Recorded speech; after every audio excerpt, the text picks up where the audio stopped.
اعوذ باللہ من الشیطان الرجیم بسم اللہ الرحمن الرحیم۔ اللہ تبارک و تعالیٰ کے نام سے شروع جو بڑا مہربان اور نہایت رحم کرنے والا ہے۔ اللہ تبارک و تعالیٰ قرآن پاک کی سورہ العمران میں ارشاد فرماتا ہے، اور بے شک اللہ تبارک و تعالیٰ کا پہلا گھر جو لوگوں کے لیے مقرر کیا گیا وہ مکہ میں ہے، جو تمام دنیا کے لیے برکت والا اور ہدایت والا ہے۔ پیارے دوستو، کیا آپ جانتے ہیں کہ دنیا میں سب سے پہلے اللہ تبارک و تعالیٰ نے اپنے گھر خانہ کعبہ کو کس طرح اور کب بنایا؟ کیا یہ بات سچ ہے کہ اللہ تبارک و تعالیٰ نے خانہ کعبہ کو پیدا کیا؟ اور خانہ کعبہ کی تعمیر سب سے پہلے کس نے کی؟ اور خانہ کعبہ کا حج اور طواف کرنے والے سب سے پہلے کون لوگ تھے؟ اور آج کی خانہ کعبہ کی موجودہ تعمیر کتنے سو سال پرانی ہے؟ اور خانہ کعبہ کو اب تک کتنی مرتبہ تعمیر کیا جا چکا ہے؟ اور خانہ کعبہ کی پر اسرار تاریخ کیا ہے؟ پیارے دوستو، ان تمام تر سوالات کے جوابات قرآن و حدیث کی روشنی میں آج کی اس ویڈیو میں ہم آپ کو بتائیں گے، لہٰذا آپ سے گزارش ہے کہ ہماری اس ویڈیو کو اینڈ تک ضرور دیکھیے گا۔ پیارے دوستو، خانہ کعبہ ایک ایسا مقدس مقام ہے جس کو دیکھنے کے لیے ہر مسلمان تڑپتا ہے، اور جس کا طواف کرنے کے لیے ہر مسلمان کا دل ترستا ہے۔ پیارے دوستو، خانہ کعبہ کی موجودہ عمارت 404 سال پرانی ہے۔ خانہ کعبہ کو اب تک 10 مرتبہ تعمیر کیا جا چکا ہے۔ پیارے دوستو، خانہ کعبہ کی سب سے پہلی تعمیر حضرت آدم علیہ السلام کی تخلیق سے 2000 سال پہلے ہوئی، اور خانہ کعبہ کی سب سے پہلی تعمیر فرشتوں نے کی، جس طرح کہ تفسیر قرطبی میں لکھا ہے کہ جب اللہ تبارک و تعالیٰ سے فرشتوں نے کہا کہ انسان تو تخلیق کے بعد زمین میں فساد برپا کرے گا اور بہت خون ریزی ہوگی، جس پر اللہ پاک نے فرمایا کہ جو کچھ میں جانتا ہوں وہ تم نہیں جانتے، فرشتے یہ گمان کرنے لگے کہ اللہ تبارک و تعالیٰ ہم سے ناراض ہو گیا ہے۔ اس وقت فرشتے اللہ تبارک و تعالیٰ کو راضی کرنے کے لیے اللہ تبارک و تعالیٰ کے عرش کے نیچے طواف کرنے لگے اور اللہ پاک کی تسبیح بیان کرنے لگے، تو اللہ تبارک و تعالیٰ نے ان پر رحمت نازل فرمائی اور اپنے عرش کے نیچے خوبصورت اور حسن و جمال والا گھر تعمیر کیا، جو زبرجد کے 4 ستونوں پر قائم تھا، اور یہ گھر فرشتوں کے درمیان بیت المعمور کے نام سے متعارف ہوا، جس طرح کہ اللہ تبارک و تعالیٰ سورہ طور میں بیت المعمور کا ذکر فرماتا ہے۔ پیارے دوستو، بیت المعمور فرشتوں کا کعبہ ہے، اور یہ 7ویں آسمان میں عرش کے سامنے کعبہ شریف کے بالکل اوپر ہے۔ فرشتوں کے درمیان بیت المعمور کی ایسی ہی حرمت ہے جیسے زمین پر کعبہ معظمہ کی حرمت ہے۔ یہ آسمان والوں کا قبلہ ہے، اور ہر روز 70,000 فرشتے اس کا طواف کرتے ہیں اور نماز کے لیے حاضری دیتے ہیں۔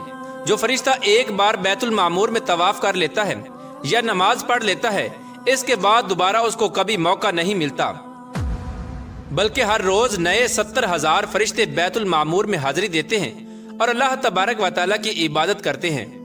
بخاری اور مسلم شریف کی حدیث ہے کہ حضور پاک صلی اللہ تعالی علیہ وآلہ وسلم کو بھی بیت المعمور دکھایا گیا۔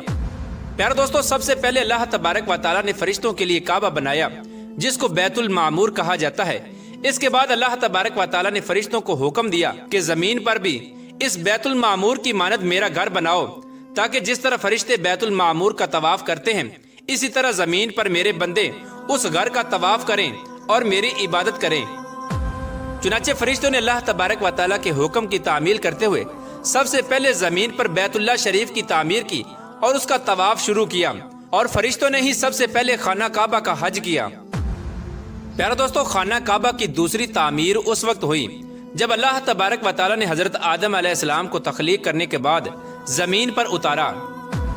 اس طرح جب حضرت آدم علیہ السلام جنت سے زمین پر تشریف لائے تو حضرت آدم علیہ السلام نے اللہ تبارک و تعالیٰ کی بارگاہ میں عرض کی، یا رب العالمین، میں یہاں نہ تو ملائکہ کی تسبیح و تکبیر سن سکتا ہوں اور نہ ہی کوئی عبادت گاہ دیکھتا ہوں، جیسا کہ آسمان میں بیت المعمور کو دیکھا کرتا تھا، جس کے ارد گرد فرشتے طواف کیا کرتے تھے۔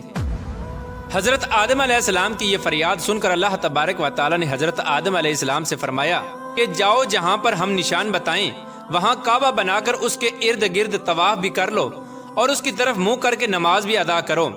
حضرت جبرائیل علیہ السلام کو اللہ تبارک و تعالیٰ نے حضرت آدم علیہ السلام کی رہبری کے لیے ان کے ساتھ بھیجا۔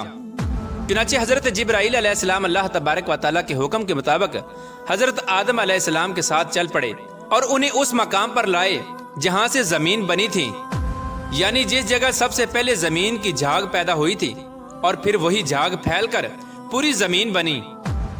اس مقام پر حضرت جبرائیل علیہ السلام نے اپنے پر کو زمین پر مارا تو ساتوں زمینوں تک خانہ کعبہ کی بنیاد ڈال دی، جن بنیادوں کو فرشتوں نے 5 پہاڑوں کے پتھروں کی مدد سے بھرا اور ان بنیادوں پر چاروں طرف دیواریں کھڑی کر دیں۔ ان 5 پہاڑوں میں کوہ لبنان، کوہ طور، کوہ جود ہیرا وغیرہ بھی شامل تھے۔ اس طرح اس دوسری تعمیر میں حضرت جبرائیل علیہ السلام، حضرت آدم علیہ السلام اور حضرت اماں حوا رضی اللہ تعالی عنہ نے بھی شرکت کی۔ حضرت اماں حوا رضی اللہ تعالی عنہ مٹی اٹھا کر لاتی اور حضرت آدم علیہ السلام خانہ کعبہ کی تعمیر کرتے۔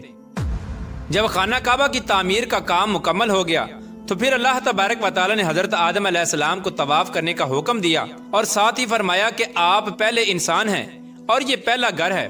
پھر حضرت آدم علیہ السلام خانہ کعبہ کی طرف منہ کر کے نماز ادا کیا کرتے اور اللہ تبارک و تعالی کی عبادت میں مشغول رہا کرتے۔ خانہ کعبہ کی تیسری تعمیر۔ پیارے دوستو، تعمیر آدم کے بعد وقت کے ساتھ ساتھ خانہ کعبہ کی دیواریں بھی کمزور ہونے لگیں، تو حضرت آدم علیہ السلام کے بیٹے حضرت شیس علیہ السلام نے مٹی اور پتھر سے خانہ کعبہ کو دوسری مرتبہ تعمیر کیا، جبکہ بعض مفسرین کا یہ کہنا ہے کہ حضرت شیس علیہ السلام نے صرف خانہ کعبہ کی مرمت کا کام کیا، اس کی تعمیر نہیں کی۔ پیارے دوستو، اب بات کرتے ہیں خانہ کعبہ کی چوتھی تعمیر کے بارے میں۔ خانہ کعبہ کی چوتھی تعمیر اس وقت ہوئی جب اللہ تبارک و تعالی نے حضرت نوح علیہ السلام کی قوم پر طوفان کا عذاب بھیجا۔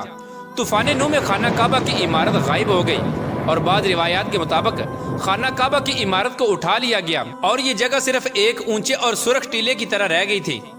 اس طوفان کے بعد جب حضرت ابراہیم علیہ السلام اس دنیا میں تشریف لائے تو اللہ تبارک و تعالی نے حضرت ابراہیم علیہ السلام کو خانہ کعبہ کی تعمیر کرنے کا حکم دیا۔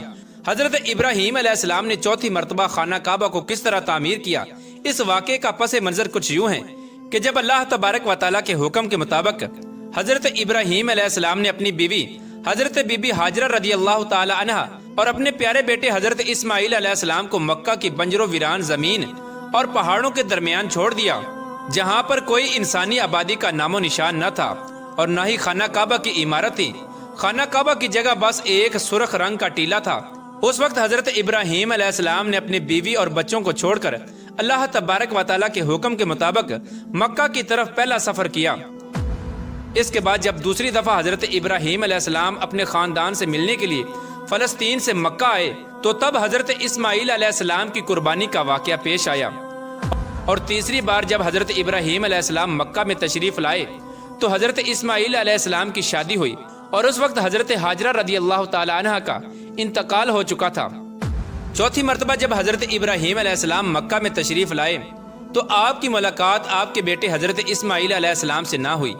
پھر پانچویں مرتبہ جب حضرت ابراہیم علیہ السلام مکہ میں تشریف لائے تو اس وقت اللہ تبارک و تعالی نے حضرت ابراہیم علیہ السلام کو بیت اللہ کی تعمیر کرنے کا حکم دیا۔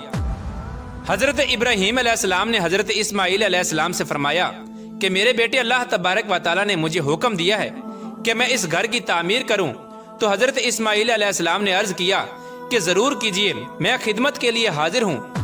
چنانچہ ایک روایت کے مطابق خانہ کعبہ کی بنیادوں کی نشاندہی حضرت جبرائیل علیہ السلام نے کی، اس پر حضرت ابراہیم علیہ السلام اور حضرت اسماعیل علیہ السلام نے تعمیر کا کام شروع کیا۔ جب کھدائی شروع ہوئی تو قدیمی بنیادیں ظاہر ہونے لگیں جن پر حضرت آدم علیہ السلام نے بیت اللہ شریف کی تعمیر کی تھی۔ حضرت آدم علیہ السلام کی بنیادوں کے ظاہر ہو جانے کے بعد خانہ کعبہ کی تعمیر شروع ہوئی۔ حضرت ابراہیم علیہ السلام اپنے اس بڑھاپے میں ایک کاریگر اور حضرت اسماعیل علیہ السلام ایک مزدور کی حیثیت سے خانہ کعبہ کی تعمیر کرنے لگے۔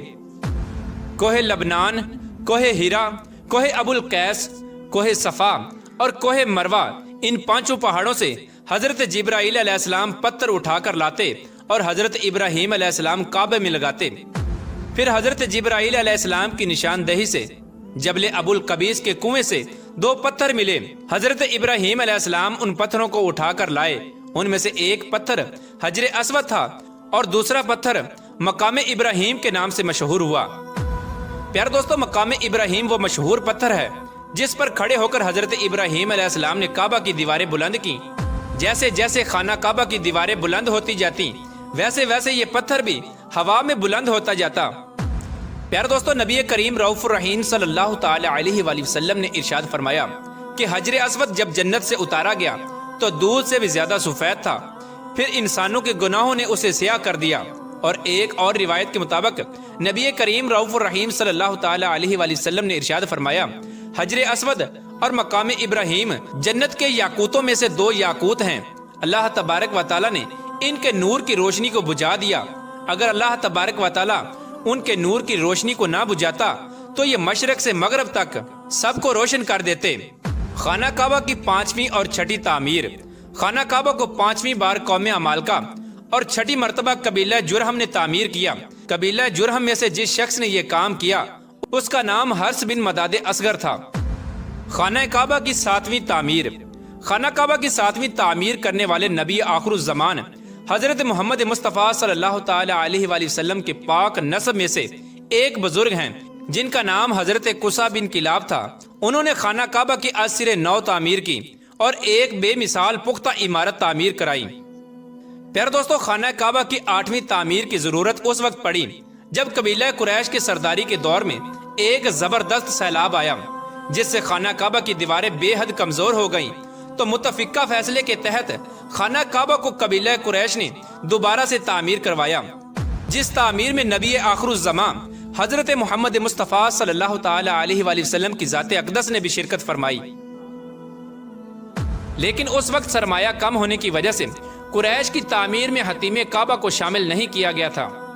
خانہ کعبہ کی 9ویں تعمیر اس وقت ہوئی جب یزیدی فوج کی سنگ باری کی وجہ سے خانہ کعبہ کی دیواریں شکستہ ہو گئیں، تو حضرت عبداللہ بن زبیر نے حتیم کعبہ جو کہ قریش کی تعمیر میں شامل نہیں کیا گیا تھا اس کو بھی شامل کر کے بنیاد ابراہیمی پر خانہ کعبہ کو نئے سرے سے تعمیر فرمایا۔ خانہ کعبہ کی 10ویں تعمیر۔ عبد الملک بن مروان کے نائب حجاج بن یوسف جو کہ ایک ظالم حکمران تھا، اس نے 74 ہجری میں پھر سے خانہ کعبہ کو قریش والی تعمیر کے مطابق بنوایا۔ اس کے دور کے بعد جب خلیفہ ہارون مسند پر بیٹھا تو اس نے خانہ کعبہ کو منہدم کرنے کا فیصلہ کیا اور حضرت عبداللہ بن زبیر کی تعمیر کے مطابق خانہ کعبہ کو تعمیر کرنا چاہا، لیکن امام ابو یوسف نے یہ کہہ کر اسے روک دیا کہ اگر یہی طریقہ کار رہا تو پھر ہر آنے والا حکمران اپنی شہرت کے لیے خانہ کعبہ کو گرا کر نئی تعمیر کروایا کرے گا اور اس طرح لوگوں کے دلوں میں اس گھر کی عظمت کم ہوتی جائے گی۔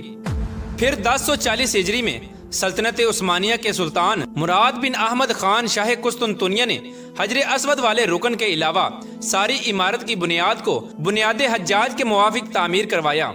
اس تعمیر کا کام 6 ماہ کے اندر مکمل ہوا۔ اس نے خانہ کعبہ کے اندر سنگ مرمر کا پتھر لگوایا اور نہایت ہی خوبصورت چھت بنوائی، اور باہر کی دیواریں سنگ خارا سے چونا میں چنی گئیں اور نہایت ہی نفیس اور ریشمی سیاہ رنگ کا پردہ خانہ کعبہ پر ڈالا گیا جس پر کلمہ طیبہ تحریر تھا اور سنہری لفظوں میں سلطان کا نام بھی لکھا ہوا تھا۔ اس طرح سلطنت عثمانیہ کی تعمیر کے بعد شاہ فہد بن عبد العزیز نے سن 1417 کو بیت اللہ شریف کی تجدید کا کام شروع کیا، لہٰذا اس طرح خانہ کعبہ کی موجودہ عمارت کم و بیش 404 سال پرانی ہے، کیونکہ یہ عمارت 1040 ہجری میں بنی اور اب 1444 ہجری ہے۔